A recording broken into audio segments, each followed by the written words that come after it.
is on my finger now. Hi everyone, I am here with the last story that I'm going to do tonight. It is from the book Jesus Talked to Me. These are true stories of childhood encounters with angels, miracles, and God. And I have been very pleased with this book so far. It's been very good. I've been wanting this book to read for a long time for me and you guys. And my friend just happened to send this one down after when I gave the other one back. I didn't even know she had this one. So now I don't have to buy it. I can give it back to her and she can pass it on to someone else to enjoy. So this story is by Elissa M. Schuauer. I'm not sure how to pronounce her last name. And it is called In the Palm of His Hand. My nearly 4-year-old son occupied his usual perch that Friday morning, kneeling on a wheelchair at the kitchen table. He focused on the paper and crayons before him. His artistic bent during that season seemed slightly, he was doing it a lot.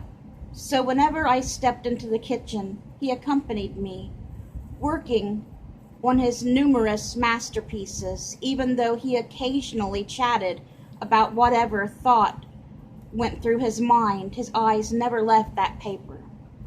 But that Friday morning was anything but usual. A phone call had come late that night before. Collapse, paramedics, airlift, hospital, surgery. The panic in my father-in-law's voice on the other end of the line had filled the room, choking out a response. My husband and I sat in stunned silence until the second phone call an hour later. The surgeon had used the word grave, speaking of my mother-in-law's condition. My husband's flight left before dawn, so while he flew from Boston to Phoenix, I was alone that morning with our son. Remember, he's 4 years old.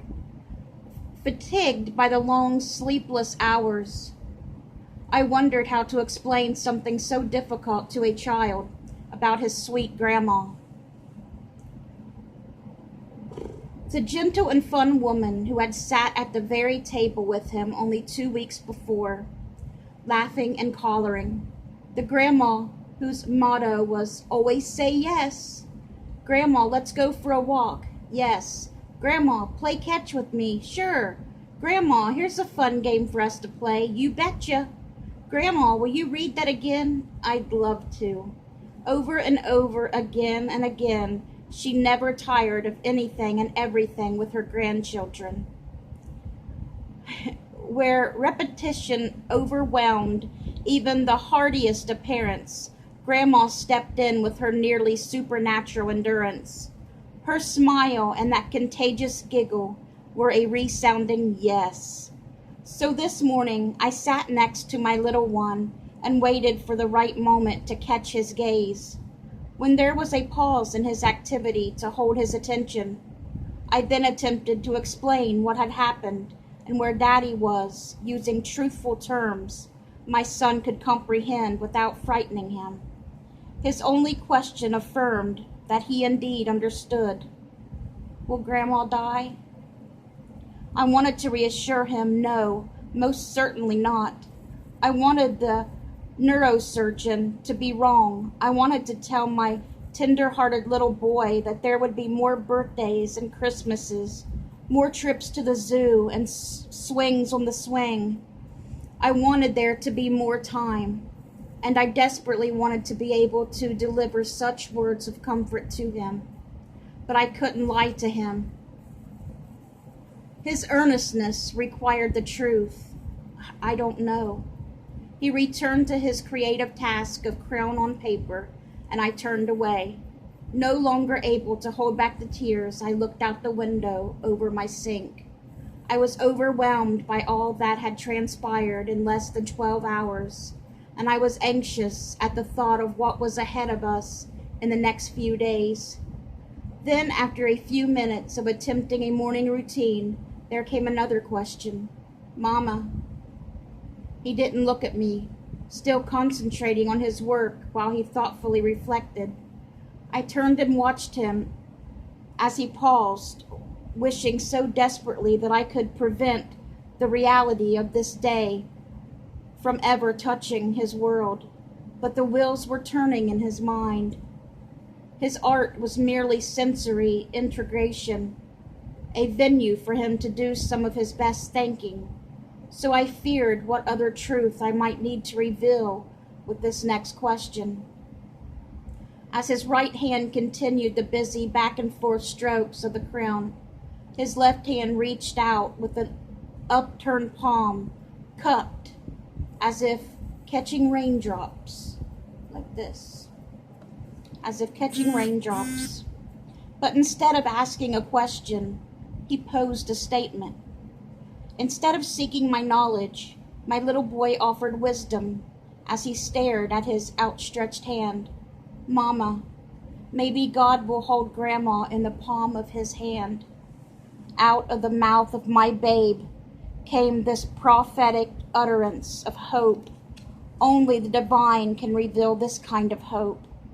He was not parroting a phrase he had heard from us, so I knew the genuineness of this source.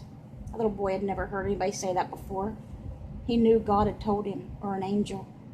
I held my breath, knowing my kitchen had become holy ground. After he spoke, his eyes moved from his cupped hand to me, and then returned to his artwork. He was back to being nearly 4. As the hours became days, we experienced the fulfillment of those words. God held my mother-in-law in the palm of his hand through 2 delicate brain surgeries to repair that blood vessel that appeared to have been sliced open. And despite what the doctors had initially told us, that her brain scan was that of a dead person, she returned to us and eventually to her home. During the 3-month stay in the hospital, my father-in-law teased the neurosurgeon that he and God were doing a great job, but even a medical expert couldn't take credit for what had transpired. So the surgeon held his hands 2 inches apart and said, "I've done this much." Then he spread his arms wide and continued, "God has done this much." Another doctor that believes in God. I'm always so happy when they do, because most of them don't. It's all about science, you know. It always makes my heart so happy when there's a doctor that admits, they believe in God and gives God the credit. It makes my heart so happy. He had 6 more years together. And although the complications from the aneurysm meant that grandchildren played puzzles and games with Grandma instead of fishing and riding bikes, there were still more birthdays and Christmases and even laughter to fill a lifetime. After her memorial service, my son reflected on how good it was to just sit and talk to Grandma, that they didn't really need to do anything because it was just so good to be together. And I thought of him as a 4-year-old in the kitchen of our old house, communicating a dependence on God that was far beyond what he had experienced or could know. I knew that God had indeed held Grandma in the palm of his hand at that moment, over the next 6 years, and during every day of her life. Just like God has you in the palm of his hand.